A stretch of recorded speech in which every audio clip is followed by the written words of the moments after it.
Assalamualaikum warahmatullahi wabarakatuh. Kami dari kelompok 9, yaitu kelompok pelajar Pancasila, akan mempresentasikan tentang sistem dan dinamika demokrasi Pancasila. Simak materi berikut ini. Hakikat demokrasi. Makna demokrasi. Kata demokrasi berasal dari dua kata dalam bahasa Yunani, yaitu demos yang artinya rakyat dan kratos atau kratein yang berarti pemerintahan. Sehingga demokrasi dapat diartikan sebagai pemerintahan rakyat. Pengertian demokrasi menurut Abraham Lincoln. Dalam pandangan Abraham Lincoln, demokrasi adalah suatu sistem pemerintahan dari rakyat, oleh rakyat, dan untuk rakyat. Artinya, rakyat dengan serta-merta mempunyai kebebasan untuk melakukan semua aktivitas kehidupan, termasuk aktivitas politik tanpa adanya tekanan dari pihak manapun. Karena adanya hakikat, yang berkuasa adalah rakyat untuk kepentingan bersama. 2. Klasifikasi demokrasi. A. Berdasarkan titik berat perhatiannya, yaitu demokrasi formal, demokrasi material, dan demokrasi gabungan. B. Berdasarkan ideologi, yaitu demokrasi konstitusional dan demokrasi rakyat atau proletar. C. Berdasarkan proses penyaluran rakyat, yaitu demokrasi langsung dan demokrasi tidak langsung. Prinsip-prinsip demokrasi. A. Menyelesaikan perselisihan dengan damai dan secara melembaga. B. Menjamin terselenggaranya perubahan secara damai dalam suatu masyarakat yang sedang berubah. C. Menyelenggarakan pergantian pimpinan secara teratur. D. Membatasi pemakaian kekerasan sampai minimum. E. Mengakui serta menganggap wajar adanya keanekaragaman. F. Menjamin tegaknya keadilan.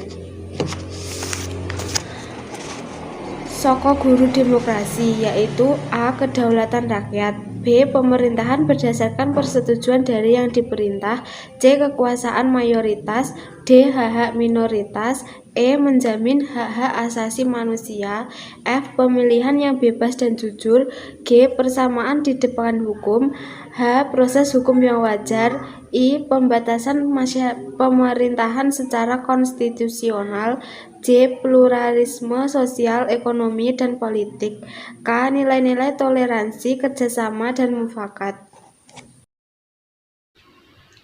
B.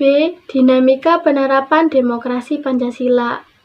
Ada 10 pilar dalam demokrasi konstitusional Indonesia. Yang pertama, demokrasi yang berketuhanan yang Maha Esa. Yang kedua, demokrasi dengan kecerdasan. Yang ketiga, demokrasi yang berkedaulatan rakyat. Yang keempat, demokrasi dengan rule of law. Yang kelima, demokrasi dengan pemisahan kekuasaan negara.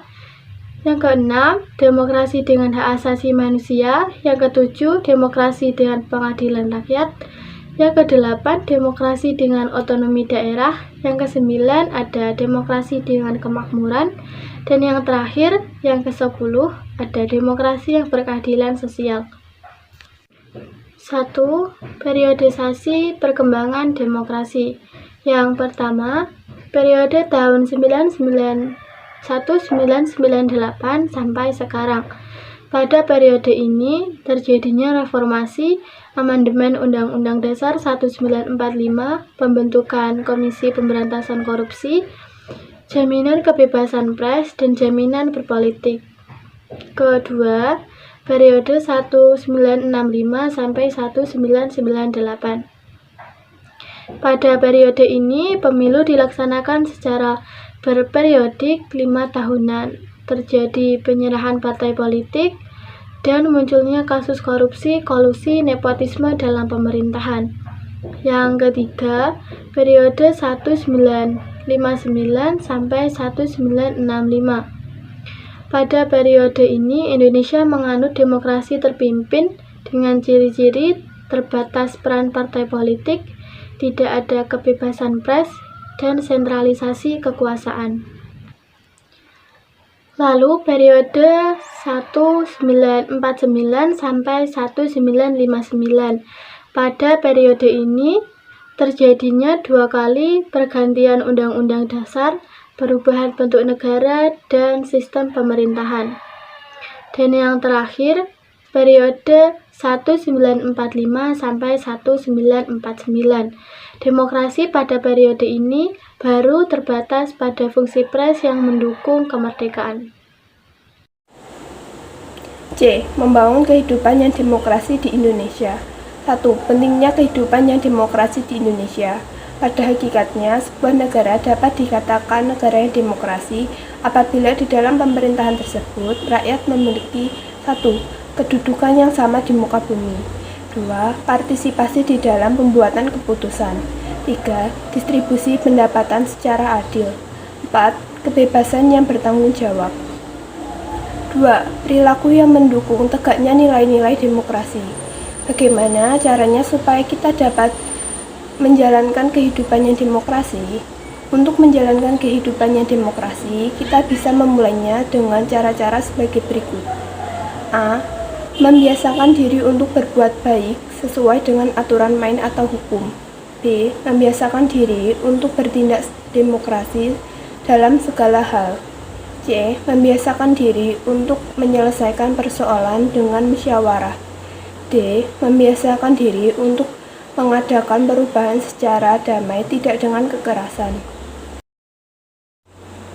3. Adapun nilai-nilai demokrasi sesuai Undang-Undang Dasar Negara Republik Indonesia tahun 1945 sebagai berikut. Yang pertama, kebebasan menyatakan pendapat.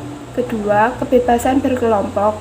Ketiga, kebebasan berpartisipasi. Keempat, kesetaraan gender.